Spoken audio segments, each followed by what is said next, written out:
السلام علیکم نحمده ونصلی علی رسوله الکریم اما بعد فاعوذ باللہ من الشیطان الرجیم بسم اللہ الرحمن الرحیم الم یجدک یتیما فآوی ووجدک ضالا فہدی ووجدک عائلا فأغنی وقال تبارک وتعالی انک لعلی خلق عظیم صدق اللہ العظیم۔ انبیاء و رسل کے عمومی مقصد بعثت اور تاریخ نبوت اور نبی اکرم صلی اللہ علیہ وسلم کے مقصد بعثت کی امتیازی شان کے بارے میں اجمالی گفتگو کے بعد اب آئیے کہ نبی اکرم صلی اللہ علیہ وسلم کی حیات طیبہ کے مختلف ادوار پر ایک طائرانہ نظر ڈالیں۔ اس ضمن میں سب سے پہلے آپ کی حیات طیبہ کا وہ دور جو پیدائش سے لے کر آغاز وحی تک ہے، اس کے بارے میں واقعہ یہ ہے کہ ہمارے پاس مستند اور مصدقہ معلومات بہت کم ہیں۔ البتہ اس ضمن میں اگر قرآن مجید کی طرف رجوع کیا جائے اور سورہ والضحیٰ کی 3 آیات کو اپنے ذہن میں عنوانات کے طور پر تجویز کر لیا جائے تو حیات طیبہ قبل از آغاز وحی کے بارے میں بہت سی باتیں جو مصدقہ معلومات کی بنیاد پر ہمارے پاس ہیں وہ ان 3 عنوانات کے ذیل میں بڑی خوبی کے ساتھ انہیں کی شرح و تفسیر کی حیثیت سے فٹ ہو جائیں گے۔ جہاں تک آپ کی ولادت باسعادت کے تاریخ کا تعلق ہے، محتاط ترین اندازوں کے مطابق آپ 9 ربیع الاول عام الفیل کو پیدا ہوئے، جو انگریزی تقویم کے حساب سے اغلباً 20 اپریل سن 571 عیسوی کے مطابق ہے۔ آپ کی حیات طیبہ کا ابتدائی دور الم یجد کا یتیما فآوی کی مکمل تفسیر ہے۔ آپ اس دنیا میں تشریف لائے تو اس حال میں کہ والد ماجد عبداللہ کا انتقال آپ کی ولادت باسعادت سے قبل ہی ہو چکا تھا۔ 6 سال تک والدہ ماجدہ کے سایہ عاطفت میں پرورش پانے کے بعد اللہ تعالی نے ان کا سایہ بھی آپ کے سر سے اٹھا لیا۔ نتیجتاً آپ اپنے دادا عبد المطلب کے زیر کفالت اور زیر تربیت آئے، لیکن 2 ہی سال بعد یتیمی کا ایک اور داغ آپ کو دیکھنا پڑا اور انتہائی محبت اور شفقت کرنے والے دادا کی شفقت و محبت کا سایہ بھی آپ کے سر سے اٹھا لیا گیا۔ اس کے بعد کچھ عرصے آپ اپنے بڑے تایا زبیر بن عبد المطلب کے زیر کفالت رہے اور پھر اپنے دوسرے تایا ابو طالب کی زیر سرپرستی آپ نے اس حیات دنیاوی کی ابتدائی منزلیں طے کی۔ آپ نے ابتدائی دور میں شبانی کا وہ فریضہ بھی سر انجام دیا ہے جو غالباً تمام انبیاء اور رسل کا ایک مشترک وصف رہا ہے، جس کے بارے میں علامہ اقبال نے نہایت خوبصورتی سے کہا کہ اگر کوئی شعیب آئے میسر شبانی سے کلیمی 2 قدم، آپ نے گلہ بانی کی ہے۔ اور یہ بات جان لینی چاہیے کہ عرب کے صحرا میں لق و دق ایک ایسی فضا میں کہ جہاں دور دور تک کوئی متنفس نظر نہ آتا ہو، اوپر آسمان کا سایہ، نیچے پھیلی ہوئی زمین، ادھر ادھر پہاڑ، یہ در حقیقت فطرت سے قریب ترین ہونے کی ایک کیفیت ہے۔ نہ ابتدائی دور اس کیفیت میں بسر کیا ہے، گویا کہ کتاب فطرت کا مطالعہ دل کھول کر کیا، جس کی طرف ایک اشارہ ہے قرآن مجید کی آخری پارے کی سورہ مبارکہ میں، افلا ينظرون الى الابل كيف خلقت والى السماء كيف رفعت والى الجبال كيف نصبت والى الارض كيف سطحت۔ کیا یہ دیکھتے نہیں اونٹ کی تخلیق، اس میں کیسی کیسی نشانیاں مضمر ہیں اللہ کی حکمت اور قدرت کی؟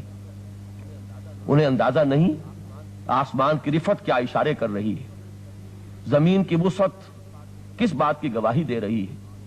یہ جمے ہوئے پہاڑ کیا اشارے کر رہے ہیں؟ یہ ہے وہ کتاب فطرت جس کے مطالعے سے انسان اپنے فاطر سے قریب ترین آتا ہے، اور اس کے بھرپور مواقع میسر آئے محمد الرسول اللہ صلی اللہ علیہ وسلم کو بالکل ابتدائی زندگی میں۔ اس کے بعد آپ نے کاروبار شروع فرمایا۔ یہ بات واضح رہنی چاہیے کہ نبی اکرم صلی اللہ علیہ وسلم نے کسی خانقاہ میں تربیت حاصل نہیں کی، کسی گوشے میں بیٹھ کر کوئی نفسیاتی ریاضتیں کر کے تزکیہ نفس نہیں کیا۔ آپ زندگی کی عین مجدھار میں رہیں، آپ نے بھرپور زندگی بسر کی ہے، آپ نے اپنے وقت کی اعلیٰ ترین سطح پر کاروبار کیا ہے، اور اس کاروبار میں آپ کے اخلاق، آپ کی سیرت و کردار کا لوہا ہے جو لوگوں نے تسلیم کیا ہے۔ آپ کو الصادق اور الامین کا خطاب آپ کے معاشرے نے دیا، تو یہ ایسے ہی نہیں بلکہ یہ تجربات تھے۔ حضور کی سیرت مطہرہ اور آپ کے کردار کا لوہا لوگوں نے واقعتاً مانا ہے تو اپنے تجربات کی بنیاد پر۔ چنانچہ سنن ابی داؤد میں حضرت عبداللہ ابن ابی الحمصہ اپنا ایک واقعہ بیان کرتے ہیں۔ وہ کہتے ہیں کہ آغاز وحی سے قبل کسی کاروباری معاملے میں میری اور محمد صلی اللہ علیہ وسلم کی کچھ گفتگو ہو رہی تھی۔ اچانک مجھے کوئی کام یاد آیا اور میں حضور سے اجازت لے کر چلا گیا کہ آپ ذرا انتظار فرمائیں، میں ابھی آیا۔ حضور نے وعدہ فرما لیا کہ اچھا میں یہیں تمہارا انتظار کروں گا۔ میں کہیں گیا اور جا کر کچھ ایسا مصروفیات میں گم ہوا کہ مجھے اپنا وعدہ یاد ہی نہ رہا۔ 3 دن کے بعد اچانک خیال آیا کہ میں نے تو محمد صلی اللہ علیہ وسلم سے یہ وعدہ کیا تھا۔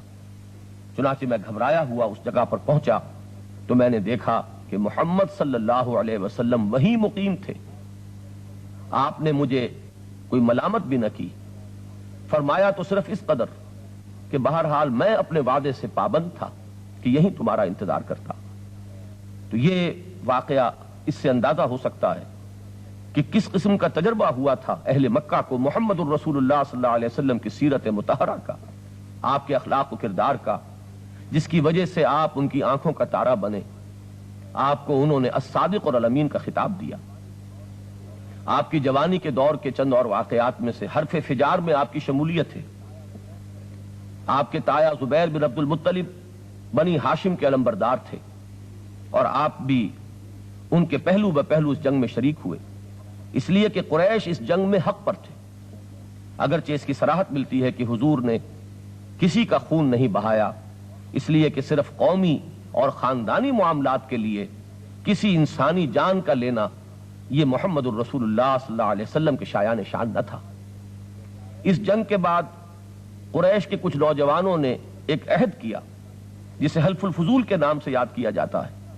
انہوں نے باہمی معاہدہ کیا کہ وہ ظالم کی مخالفت کریں گے، مظلوم کی حمایت کریں گے، اور حق اور صداقت کے راستے کی تلقین کریں گے۔ حضور صلی اللہ علیہ وسلم بھی اس میں شریک ہوئے، اور آپ بعد میں یہ فرمایا کرتے تھے کہ آج بھی اگر اس قسم کے کسی معاہدے کی طرف مجھے دعوت دی جائے تو میں اس پہ لبیک کہوں گا۔ خانہ کعبہ کی تعمیر کے موقع پر بھی آپ کے تدبر اور فراست اس کا ایک بہت ہی نادر نمونہ سامنے آیا۔ الغرض یہ جو آپ کی زندگی کا دور ہے، اسی میں ہمیں وہ مظہر نظر آتے ہیں جن کی طرف اشارہ کرتا ہے قرآن مجید سورہ نون یا سورہ قلم میں کہ انک لعلی خلق عظیم، اے محمد صلی اللہ علیہ وسلم آپ اخلاق حسنہ کی بلندیوں پر فائز ہیں۔ اسی کاروبار کے ضمن میں حضور کا تعلق یا آپ کا معاملہ حضرت خدیجہ سے ہوا۔ ان کا معاملہ بھی یہ ہے کہ ایک طرف یہ عرب کی متمول ترین خاتون تھیں، چنانچہ روایات میں اس کی صراحت ملتی ہے کہ جب قریش کے قافلے سامان تجارت لے کر جاتے تھے تو تنہا ان کا سامان تجارت باقی تمام لوگوں کے مجموعی سامان سے زیادہ ہوتا تھا۔ پھر یہ کہ ان کی عفت و عصمت، پاک دامنی کا عالم یہ تھا کہ عرب کے اس معاشرے میں ان کو الطاہرہ کا لقب دیا گیا۔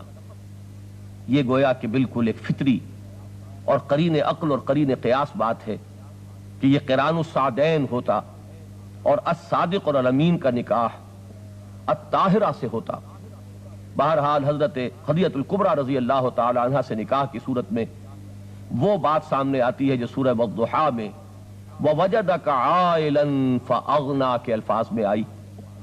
جہاں تک قلب محمدی کا تعلق ہے وہ تو ہمیشہ سے غنی تھا، لیکن ظاہری اور دنیاوی اعتبار سے جسے ہم تنگ دستی کہتے ہیں اس کی اگر کوئی کیفیت نبی اکرم صلی اللہ علیہ وسلم کی حیات طیبہ میں اب تک رہی بھی تھی، تو اب جب کہ مکے کی متمول ترین خاتون آپ کے حوالہ عقد میں تھیں، جو انتہائی جانثار اور اپنا سب کچھ نچھاور کر دینے والی بیوی تھیں، ان کے بعد اس دنیاوی احتیاج یا اس کا بھی کوئی معاملہ باقی نہ رہا. وَوَجَدَكَ عَائِلًا فَأَغْنَىٰ.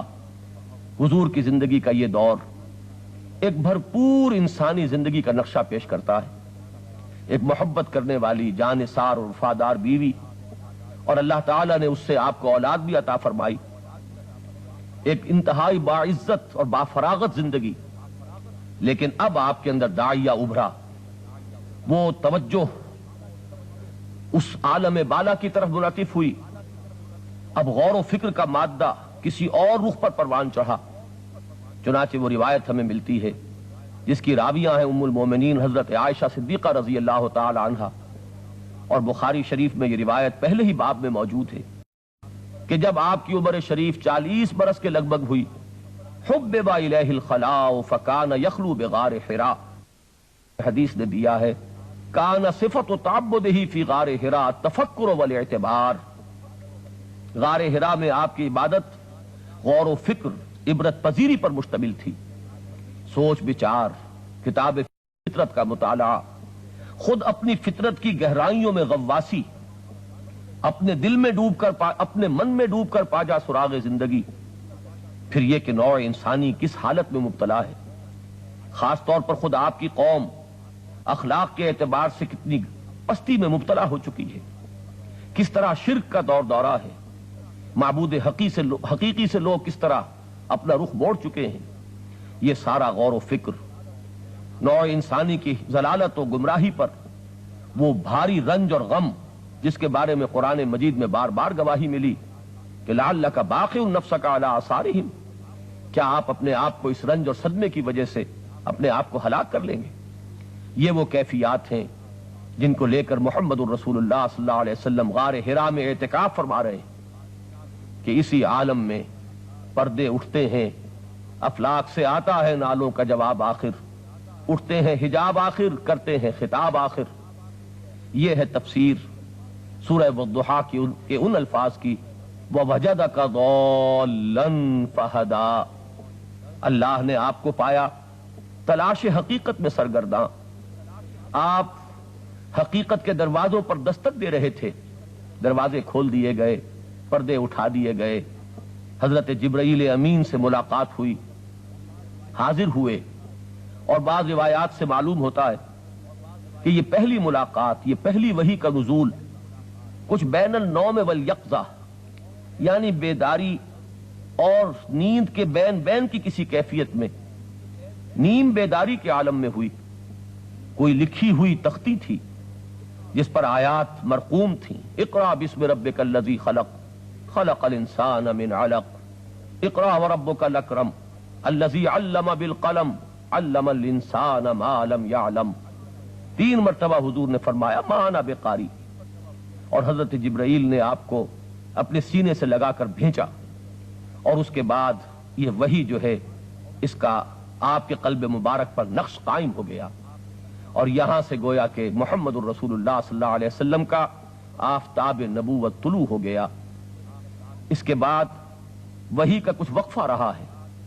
پھر جب آیات نازل ہوئیں، سورہ مدثر کی ابتدائی آیات یا ایھا المدثر قم فانذر وربک فکبر، تو بہت سے محققین کی یہ رائے بڑی وزنی معلوم ہوتی ہے کہ سورہ ان 5 ابتدائی آیات سے محمد الرسول اللہ صلی اللہ علیہ وسلم کی نبوت کا آغاز ہوا، اور سورہ مدثر کی ابتدائی آیات سے آپ کی رسالت کا آغاز ہوا. فصلی اللہ علیہ وعلی آلہ واصحابہ وسلم تسلیما کثیرا کثیرا.